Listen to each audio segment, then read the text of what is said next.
Are we truly alone? Are we truly in charge of our own actions? Does something else move us? If you've struggled with questions like these, you may have come under the influence of a shard of Adonalsium. To learn more, contact Hoyd for more details. Simply find the most insufferable person you can, and that's probably him. Adonalsium. What is it? Why is it? And why did a group of 16 random individuals decide to jump a godlike entity in a dark alley and take his stuff?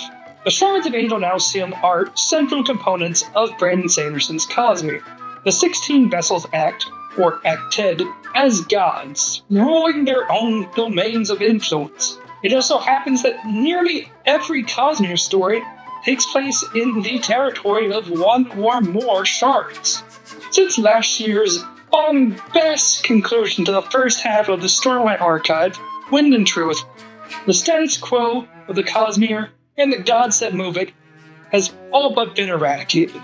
The Cosmere is primed to get very messy very quickly, as the vessels and the shards will no doubt find themselves arranged against each other, with humanity and the rest of intelligent life caught in the crossfire.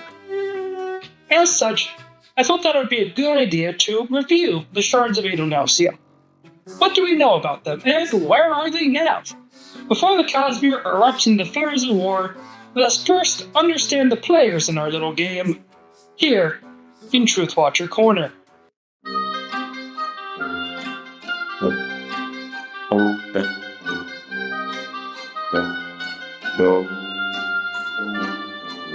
Real quick, let's review what the Shards are. If you want a more detailed breakdown of the elementary aspects of Cosmere, I recommend the last episode of Truth Watcher Corner, where I supply what I believe is a pretty solid rundown of everything a beginner needs to know before getting started with Cosmere, including the backstory of the Shards. Also, I'm going to go ahead and throw in our spoiler warning here. The Shards affect basically every story in the Cosmere, so there's not really a way to explain where they are now without first telling you the ending to several books. Now, state the ancient oaths, subscribe to the channel, and let's dig into it. The Shards of Adonalsium are a group of 16 individuals that are spread across many distant planets across the entirety of the Cosmere. Each of these 16 wield extreme magical ability. They can tear apart planets and build them anew with the ease of a 12-year-old who just turned on creative mode in Minecraft. Each shard is essentially a god in their own right. That's not just me interpreting here, though.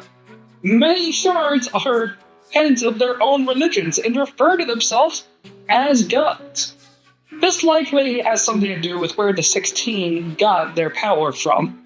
You see, a really long time ago, they were all normal-ish people who lived on a planet called Yola. These 16 joined together along with one notable rapscallion and an isolationist dragon to enact a plot of legendary proportions. They decided, for reasons that remain completely unknown, to kill God, or at least their god, an entity known as Adonalsium. We still don't know what their ultimate motive was. At least one of the 16, a man named Tanabas, would state that he killed Adonalsium for Adonalsium's own good, whatever that means. But that's basically all the information we have as to why they did what they did. Because that's the thing. They were successful. Somehow this deicidal group actually managed to pull it off, and Adonalsium was killed. Adonalsium's demise is an event known as the Shatter, where his infinite power was broken into 16 pieces, and the conspirators each took up one of them. Apparently everyone's favorite storyteller and insult comic was offered a shard of his own, but he turned it down. Again, for reasons unknown.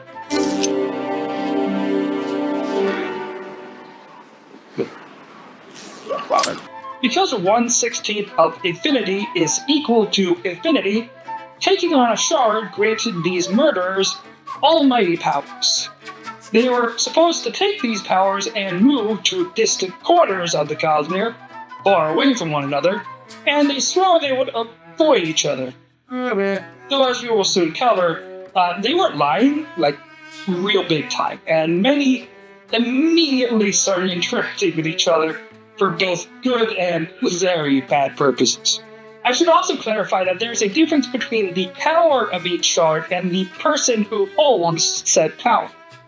In order to describe them as intents and vessels. The power has a strong desire attached to it that we call its intent. Honor desires the swearing and keeping of oaths. The Shard of Preservation wants to keep things stable and secure. However, the intent lacks a true mind behind it. Preservation doesn't actually know how to actually preserve things. Honor doesn't really understand why oaths are made and kept or broken. The vessel is supposed to supply this level of insight. The whole shard is a union of both the power behind the intent and the mind of the vessel.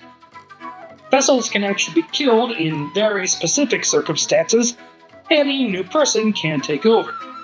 Intents can also be splintered, meaning their power has been dispersed over a wide enough area, such that it would be extremely difficult for a new vessel to ever take the power.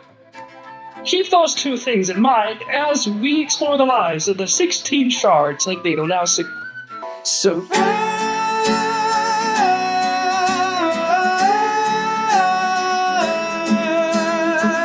let's start with Ruin and Preservation, thus getting one of our larger segments out of the way. The Shard of Preservation represents the godly concepts of eternity and protection. Preservation wants to see stability more than anything else. It doesn't want growth or change, but it also hates destruction and death. The Shard of Ruin represents the inevitable decay of all things. It is entropy and death, because all things will crumble, save deity. Immediately following the shattering, these two shards were taken by Lyris and At. Lyris, who held Preservation, was kind of an odd person. Despite holding a power that demanded unceasing stability and perpetual status quo, Lyris actually really liked messing with stuff. We don't get to see much of what he was like pre-divinity, but the version of him that we do meet was kind of all over the place. He was sarcastic and kind of cynical. He would develop specific interests and let himself kind of get distracted, paying too much attention to them and ignoring other things. He also really loved people who did impossible things, even if they messed with his precious status quo. At, or Ruin, was also kind of odd. You see, according to people like Hoyd and Tanavast, who knew him pre-shattering, At was an extremely kind man with heroic tendencies.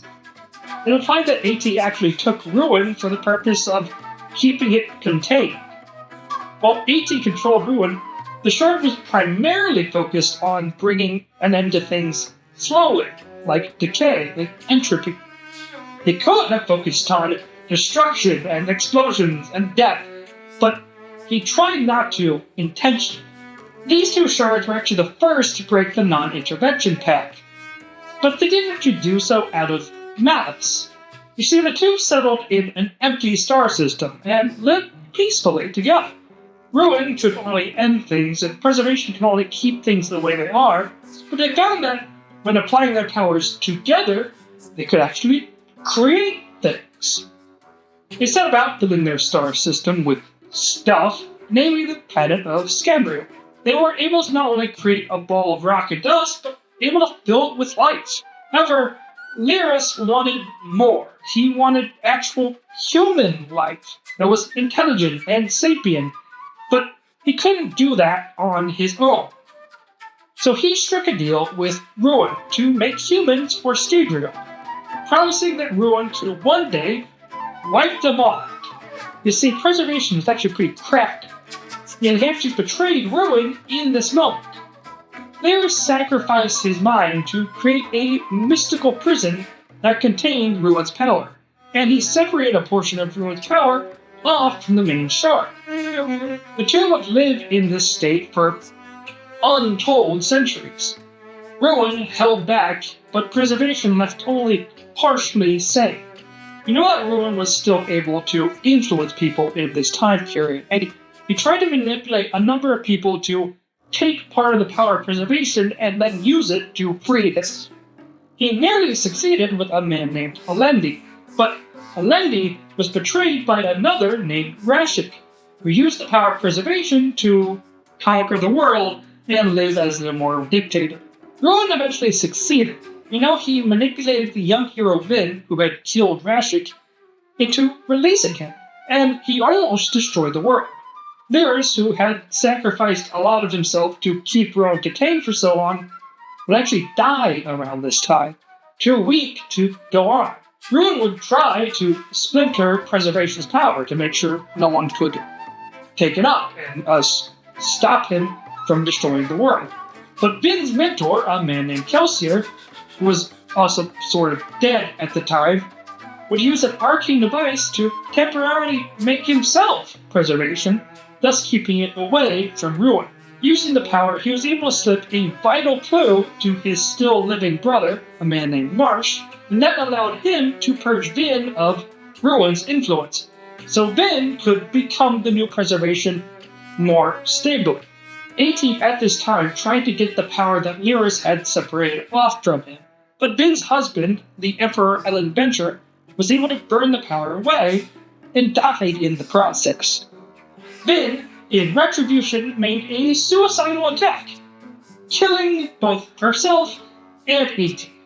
The power of both shards was then taken up by their friend and servant, a man named Sazed, who was able to unite the two into a new shard of Adonalsium, and ascended to become the god known as Harmony. Sazed is actually still the holder of these two shards, which is actually pretty difficult for her. Because the two shards have competing desires, Sazed has to take great care to prevent them from tearing both himself and each other apart. This renders him both incapable and unwilling to directly involve himself in many human affairs, usually only directing things as opposed to actively deploying his power or telling people things. Sazed was blinded temporarily by the Shard of Autonomy, who tried to conquer his planet, but luckily his champions were able to prevent that.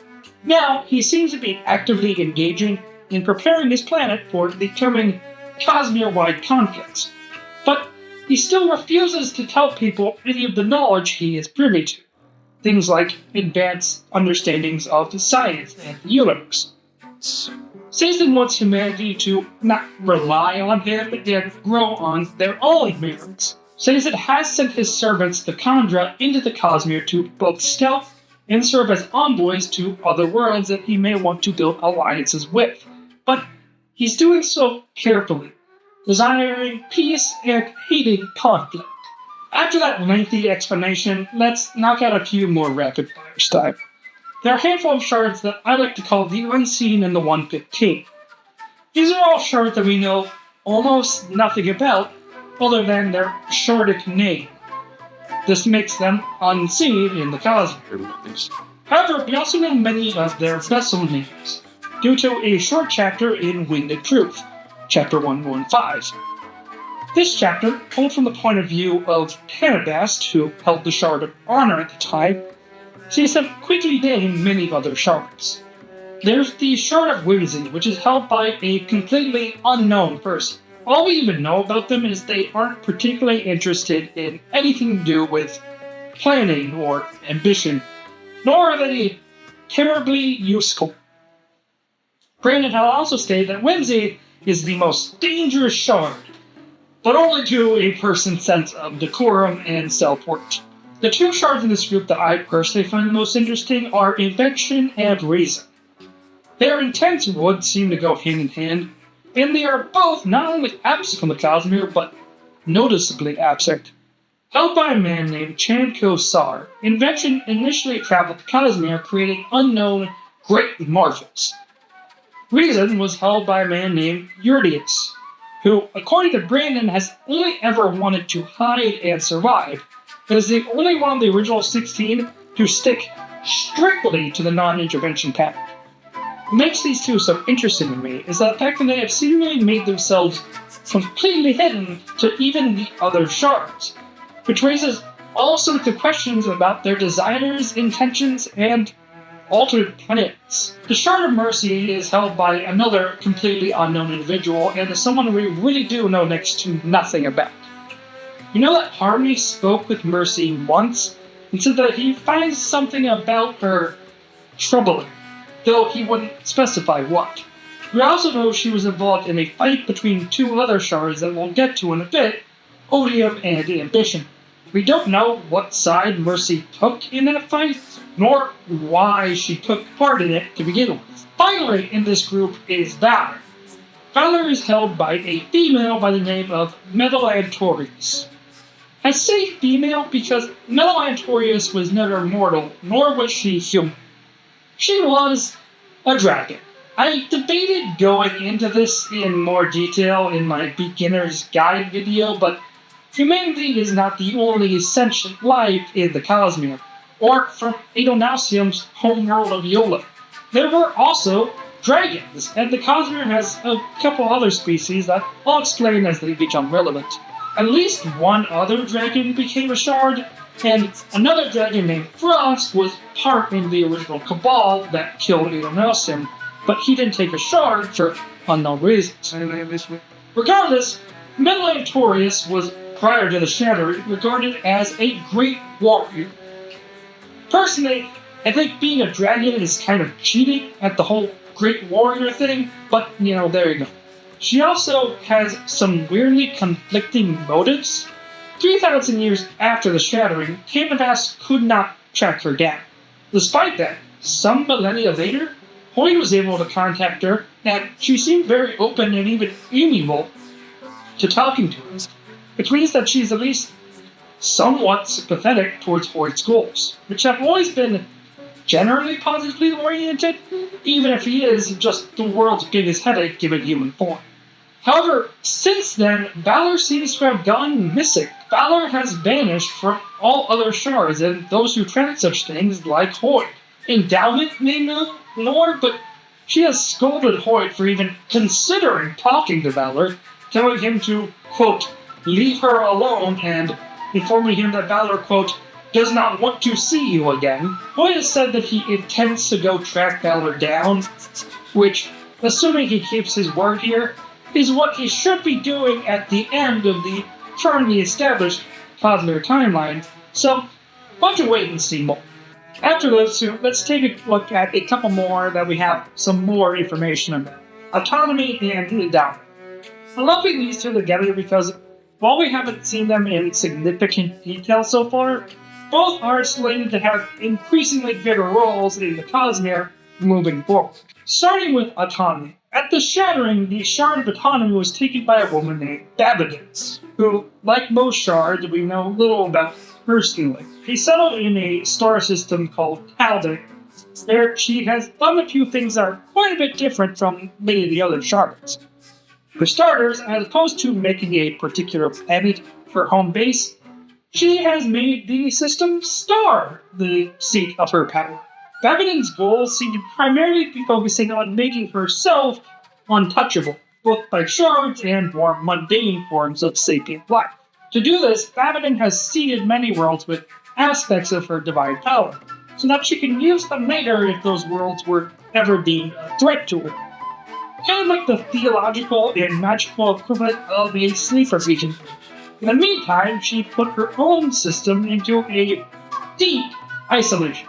Travel to and from Taldane is wildly difficult, not due to the inherent dangers of magical interplanetary travel, but because of her harsh border control policies. This applies to people coming to Taldane and also leaving Taldane. Now, the intent of the Shard of Autonomy is to promote individualism, self-reliance, and freedom of self-expression, but Babinon has twisted these concepts into a brutalistic survival of the fittest philosophy that she promotes in any world that she deems fit to conquer. Her preferred method of conquest is to utilize her sleeper agent religion to convert people to her cause. Landon rewards them for going against the established grain of their societies, and should they deem themselves fit to rule on their own, she will turn an ordinary individual into an avatar of herself. Essentially, little copies of her own power that can operate independently of one another. We know she has at least 3 avatars on 3 separate planets, meaning all 3 are under her direct control. Autonomy almost conquered Harmony's homeworld of Scabrium, believing that growing technological power paired with a twin shard could threaten her domain. She almost made a 4th known avatar, Tilson Ladry, but it's sort of ambiguous that Tilson had actually achieved full avatar status, especially since Tilson was ultimately unsuccessful in her quest to conquer her own planet and nuke a bunch of innocent people in the process. From this attempted conquest and what we know about her life on other worlds, Gavin is likely a danger for our more heroic-minded entities throughout the cosmos. Hey everyone, it's Landon from the Edit Bay here. So, as it turns out, I wasn't really thinking about it when I recorded this video, but I had written one of my longest and most dense scripts of all time to make this video with. And long story short, I may have made a nearly 45-minute long video, and I didn't want to upload a massive block like that because I don't think anyone would actually want to watch 45 straight minutes of this. So I made the executive decision to just cut it right in half. You're still going to get the rest of this video, but you're going to have to tune in next week to see the back half of the Shards. And trust me, you're not going to want to miss this if you want to stay up to date on the Cosmere. Lots of juicy details up and coming. So I'll just go ahead and leave a thank you very much for watching. Please subscribe to the channel. Please tune into part 2 coming next week. And I will see you guys then. Thank you very much for watching.